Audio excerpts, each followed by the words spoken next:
আমি এই দোকানে আসছিলাম, এসে আমি দোকান থেকে একটা সাবান কিনছিলাম। এই সাবানটা দেখে আমার তখন হয়েছে, আমি সেটার ভেজাল আছে। উনি বলছে না এটাই ভালো, ভেজাল না। আমি দেখছি উনি একটা সাবান বের করে আমাকে আরেকটা সাবান বলছে যে না ওইটা চেঞ্জ করে এটা দাও। তো ওইটা আমাকে সাবানটা ওনারা চেঞ্জ করে আমাকে দিছে। আমি তখনই বলছিলাম যে এটা ওইটা না, সাবানটার মধ্যে ভেজাল আছে। তো উনি বলছে না এটা ভেজাল না, একদম গ্যারান্টি দেওয়া।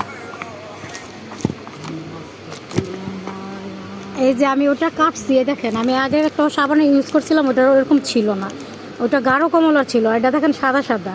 আমি আজকে এই যে নিচ্ছি 3 তারিখে, এটা আমি হাতে এমন ঘষি একটুখানিও আপনার ফ্যানও তো আসেই না, একটু কিছুই না।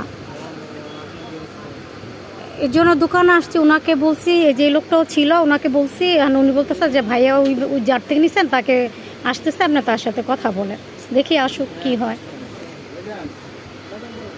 এখন ভাইয়া আমাকে বলছে, আমি ভাইয়াকে তা ফেরত দিচ্ছে, ঠিক আছে। এখন ভাইয়া আমার থেকে 100 টাকা দাবি চাইতেছে। আমি কিন্তু আমি সাবান এটা ইউজ করছি 400 টাকা দিয়ে, আমি নিছিও 400 টাকা দিয়ে। এখন উনি আমাকে একটা ভালো সাবান দিচ্ছে, এখন উনি আমার থেকে আরও 100 টাকা দাবি করতেছে।